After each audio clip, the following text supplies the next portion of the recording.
تو انزل الناس منازلہم میں ہم سے نا وہ پہچان نہیں ہو پاتی، تو ہم بڑے بڑے ہیرے ضائع کر بیٹھتے ہیں۔ پھر اللہ تعالیٰ نے اس کا جانا جلدی لکھا تھا۔ میں گیا جمعے کو ان کے ہاں، تو اس کی بیگم بہت رو رہی تھیں، کہہ رہی تھیں کہ مجھے آج کل کہہ رہا تھا کہ دیکھو عائشہ میرے پاس ٹائم تھوڑا ہے، جلدی کر لو بچوں کی شادیاں، اور دیکھو تم ناراض نہ ہونا، میں نے اللہ سے اب اس کے راستے کی شہادت مانگی ہے، تو تم پریشان نہ ہونا میرے بعد، میرے بچے تمہاری خدمت کریں گے، سہیل بھائی تمہاری ضرورتوں کا خیال رکھیں گے، میں نے اللہ سے شہادت مانگی ہے۔ مجھے لگتا ہے میری عمر بس 52 سال ہے، 52 سال کی عمر میں انتقال۔ تو کہنے لگی میں نے اس سے کہا تیری ماں 75 سال کی عمر میں مری، تیرا باپ 80 سال کی عمر میں مرا، تو کیوں ابھی سے موت کر رہا؟ کہتا بس مجھے لگتا ہے میرے 52 سال ہی ہیں، لہٰذا پریشان نہ ہونا میرے بعد، اللہ تمہیں ضائع نہیں کرے گا،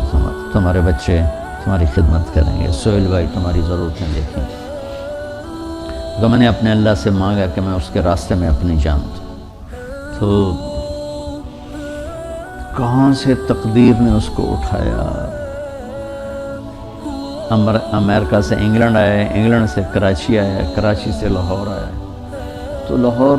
تھا تو سعید چلی کی جماعت میں چل رہا ہے وہاں چترا، اس کا فون آ گیا کہ میری نصرت کے لیے آؤ، سہیل کو بھی اس کو بھی، تو تیار ہو گیا، ٹھیک ہے میں آتا ہوں، اور سہیل کو بھی اس نے تیار کیا، مجھے بھی فون کیا آپ بھی چلو، تو سہیل نے بھی کہا، میں نے کہا ٹھیک ہے آپ لوگ تو چلو، میں بھی دیکھتا ہوں اگر موقع ہوا تو میں بھی چلتا ہوں آپ کے ساتھ، میں تو کبھی چترال گیا نہیں، چلو آپ کی برکت سے میرا بھی سفر ہو جائے گا، کاش آپ میں سے کوئی بچہ مجھے اس جیسے اخلاق والا مل جاتا۔ میں تمہارے استادوں سے کہہ رہا تم سارا دن قرآن حدیث پڑھاتے ہو، کیونکہ تم سب میرے سامنے میرے بچے ہو، کچھ میرے بھائیوں جیسے مولانا عبیداللہ صاحب جیسے، میرے مولانا مفتی صاحب جیسے، باقی سب تو میرے چھوٹے ہیں۔ میں نے کہا میں دیانتداری سے کہتا ہوں، میں تم میں وہ اخلاق نہیں، اپنے میں وہ اخلاق نہیں دیکھتا جو میں نے اس نوجوان میں وہ اخلاق دیکھا۔ تو سٹیج پر جب اداکار آتا ہے تو اس کے آنے کا جو وہ ہوتا ہے نا، اس کو کہتے ہیں انٹری، وہ اگر ایسی ہو کہ مجمع اثر لے لے تو پھر وہ چھا جاتا ہے۔ وہ آئے جواد وسیم کی طرح پیٹ نکال کے تو وہ کبھی بھی سٹیج پہ مشہور نہیں ہو سکا۔ تو ایک اداکار کا آنا یہ بڑا قیمت رکھتا ہے۔ ایک جب وہ اپنا پروگرام یا اپنا حصہ ختم کر کے جب نکلتا ہے پیچھے، ایک وہ بیچ میں کچا پکا بھی ہو جائے تو کوئی فرق نہیں پڑتا، لیکن اس کا آنا بھی ہونا چاہیے گرم جوشی کا، اور جانا بھی ہونا چاہیے گرم جوشی کا، تو پھر بیچ کا جو کچا تاثر ہے یا تھوڑا جو ڈاؤن ہوتا ہے وہ لوگ بھول جاتے ہیں۔ تو پھر میں وہ اس کو تشبیہ دیا کرتا تھا نا کہ جنید تیری انٹری بڑی زبردست ہوتی ہے۔ مجھے اتنے لوگ فون کرتے ہیں، کبھی کوئی ایسے نہیں گرم جوشی، کبھی کسی نے مجھے اتنی گرم جوشی سے کبھی نہیں کہا مولانا مولانا مولانا، چاہے دن میں 10 دفعہ فون کرو، اسی گرم جوشی کے ساتھ بول۔ یہ میرے والد مرحوم میں عادت تھی کہ وہ جس کو ملتے تھے آؤ جی ایسے کر کے ملتے تھے، تو لوگ ساری زندگی یاد رکھتے تھے۔ وہ پہلی انٹری ایسی ڈالتے تھے، حالانکہ وہ بڑے غصے والے تھے، لیکن پہلی انٹری ایسے آؤ جی آؤ جی آؤ جی، تو وہ لوگ ساری زندگی یاد رکھتے۔ اب مجھ سے وہ ہوتا ہی نہیں ہے۔ ایک دفعہ ہمارا نائی، میں نے شاید پہلے بھی سنایا آپ کو، عبدالشکور مرحوم فوت ہو گیا، مجھ سے کہنے لگا مولانا صاحب توڑے دیرے آمن دی کوئی چس کوئی نہیں، آپ کے دیرے آنے کا کوئی مزہ کوئی نہیں۔ میں کہا کیوں؟ اچھا میں نے اس کو گھر بنوا کے دیا،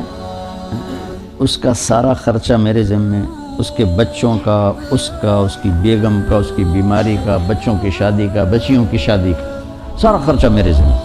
سال کی گندم سارا میرے ذمے۔ میرے باپ نے ایسا کبھی نہیں کیا تھا، شاید کبھی 5,000 روپے دیتے ہوں اس توتے کے، اور یہ سارا کچھ میں کر رہا ہوں، اور اب اس کے مرنے کے بعد بھی اس کا وظیفہ اسی طرح چل رہا ہے، میں نے اس کو بند نہیں کیا۔ لیکن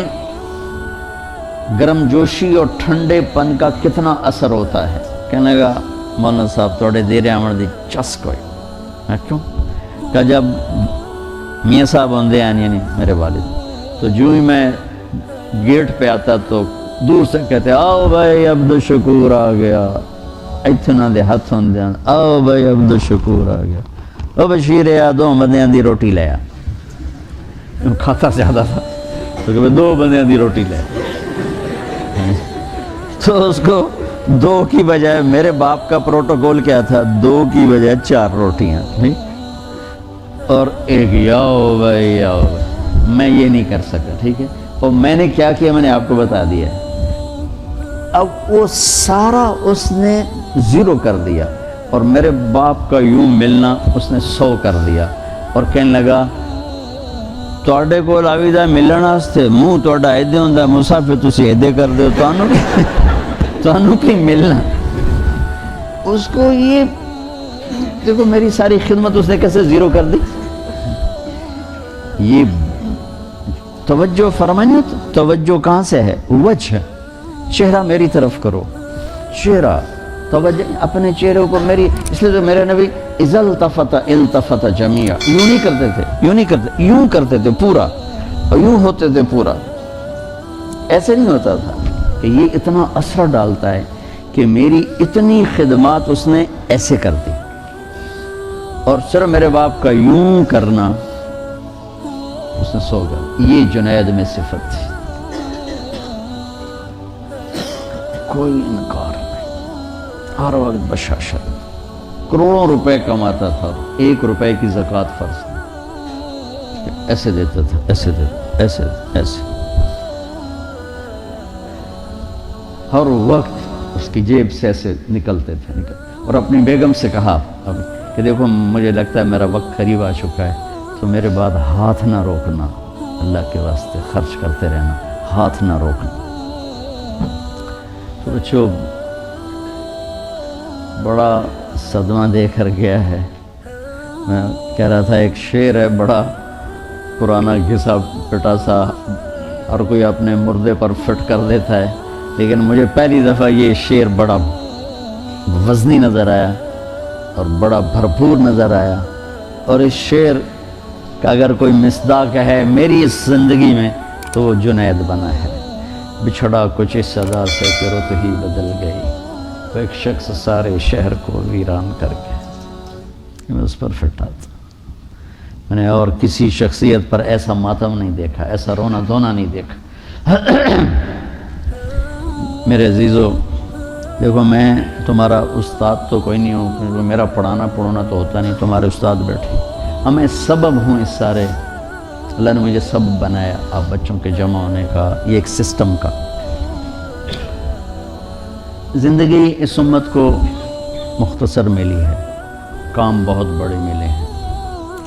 اس میں سارے نہیں ہو سکتے، سارے نہیں ہو سکتے، ایک ہی ہو سکتا ہے، ایک سے مراد ہے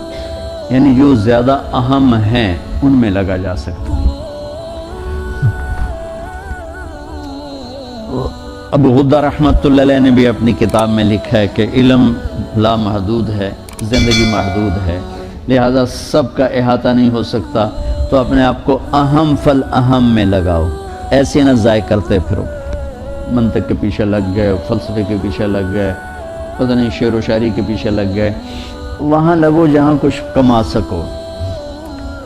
آپ میری سب سے قیمتی متاع ہو، میرا اپنی معیشت پہ کوئی محنت نہیں، اس لیے میرا اس سے کوئی تعلق نہیں بن سکا، گھر میں میرا رہنا واجبی سا، میری محنت جو بھی ہے ٹوٹی پھوٹی محنت کا لفظ تو کہنا ہی توہین ہے، جو بھی گزری آوارہ گردی گزری، اب جیسے بھی گزری جوتیاں چٹکھاتے گزری، تو اب لوگ نا میرا سرمایہ ہو، اور جب آدمی کے پاس سرمایہ تھوڑا ہو نا تو وہ چاہتا ہے کسی اچھے کاروبار میں لگے تاکہ پروفٹ زیادہ ہو، جس فصل میں منافع زیادہ ہو وہ لگاتے ہیں، بازار میں جو سودا زیادہ بکتا ہو وہ رکھتے ہیں۔ تو جنید کی موت نے پھر میرے پر تبلیغ کی ہیبت طاری کر دی کہ ایسے ہیرے لاکھوں کروڑوں پڑے ہوئے ہیں، خانقاہ والے چل کے نہیں جاتے، مدرسہ والے چل کے نہیں جاتے، تبلیغ والے چل کے جاتے، جو انبیاء کی سنت، جو انبیاء کا شیوا ہے کہ گالیاں کھا کے پھر دستک دیں۔